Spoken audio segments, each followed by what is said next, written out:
Comentario a la lección número 77. El pensamiento para entrenar la mente en el día de hoy dice: tengo derecho a los milagros. Tengo derecho a los milagros.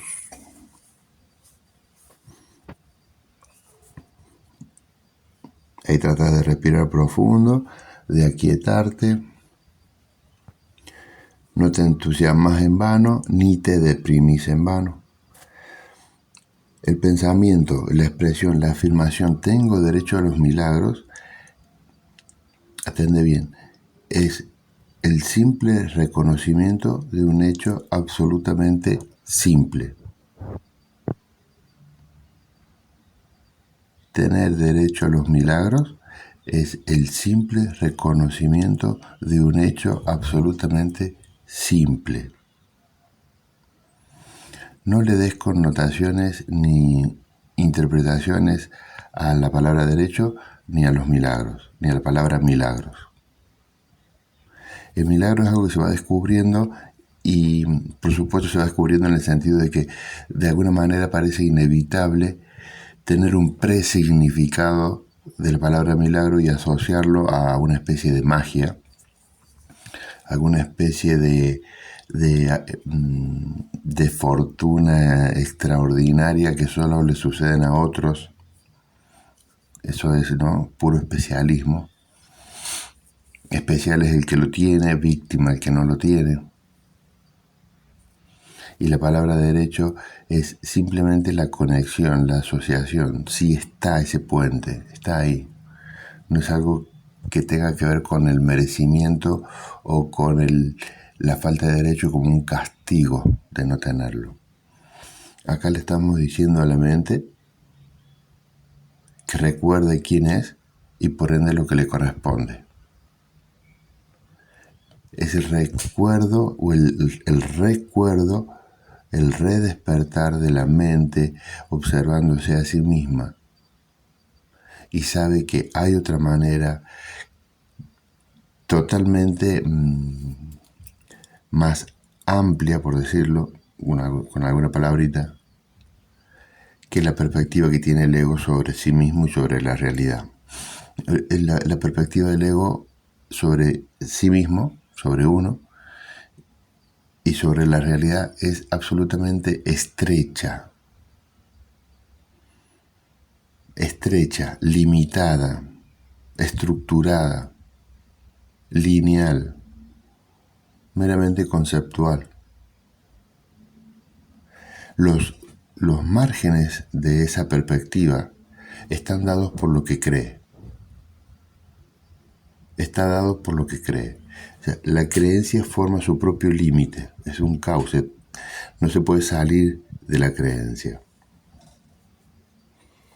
Y en esa creencia no hay derecho a los milagros porque la única obligación, fíjate esto qué interesante, desde esta lección se te dice que tenés derecho a, y desde la perspectiva del pensamiento egoico, no tenés derecho, sino que tenés obligación de sacrificio, como si fuese la bandera del amor. Si no hay sacrificio, no va a haber amor. Bueno, ese paradigma está en absoluto estancamiento, deteriorado y absolutamente culminado. Se te está diciendo que tenés derecho a los milagros porque eso fue establecido en el momento de tu creación, en el momento inicial.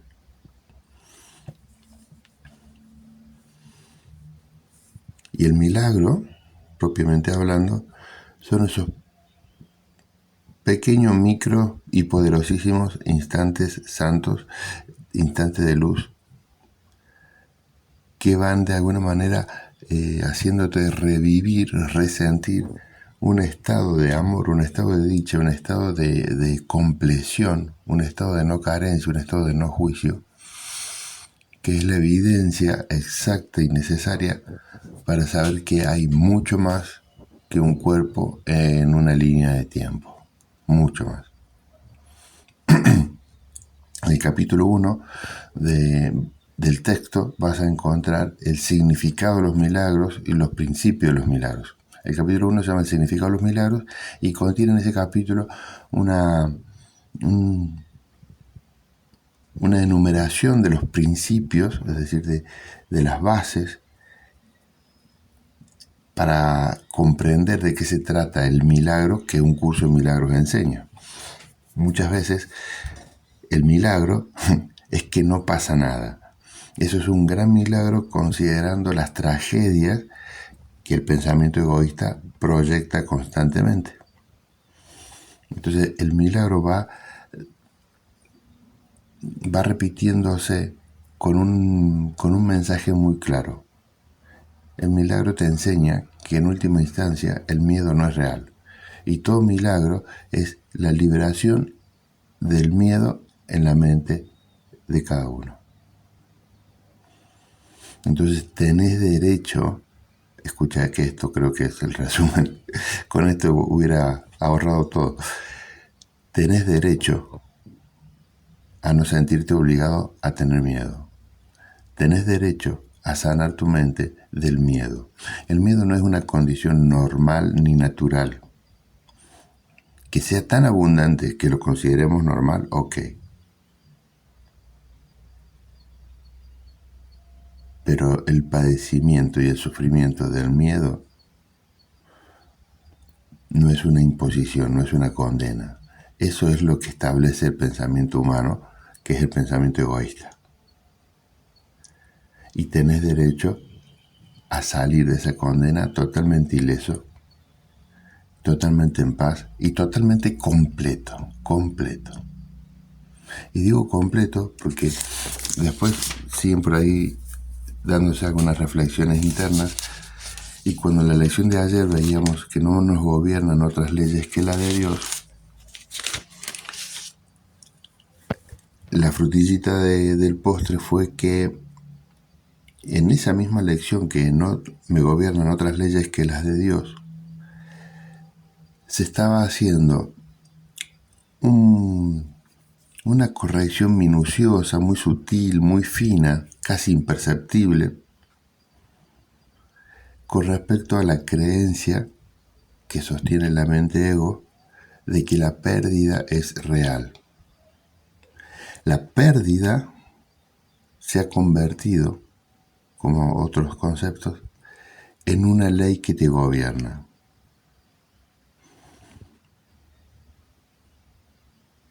La pérdida, o sea, observar, creer, proyectar, sentir, haber experimentado y tenerle miedo a volver a experimentar, y todo el mundo acá lo ha experimentado, el miedo de perder, sea desde la vida, el cuerpo, el dinero, el tiempo, el amor, las relaciones, el auto, la salud.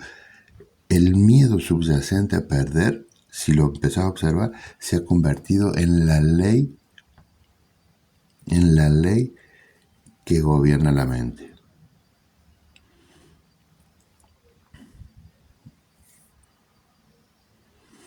Y en la lección que dice no te gobiernan otras leyes que la de Dios, empezás sutilmente a desarmar esa ley, que no es otra cosa que una creencia, que no es otra cosa que una experiencia que se ha juzgado y ha quedado congelada, la de perder. Y si, ¿no? Y si lo estás observando, lo vas sintiendo, la lección de hoy, que es la continuidad, es realmente una manito dulce y tierna que te toma tu mano y te acompaña. Y hoy te recuerda, te reafirma que tenés derecho a los milagros. Significa que tenés derecho a vivir sin miedo, a vivir sin esa ansiedad, sin ese estrés. A liberarte del sometimiento de creer constantemente en esa pérdida. La lección de ayer terminaba cerrando de una manera maravillosísima. Decía, las leyes de Dios siempre dan, nunca quitan. Siempre dan, nunca quitan. Y si lo contemplas desde ese momento, por lo menos imagínalo, el momento de la creación. Solamente hubo un dar. Solamente hubo un dar y se creó. Y no hay una acción regresiva de eso. No hay una acción posterior de quitar.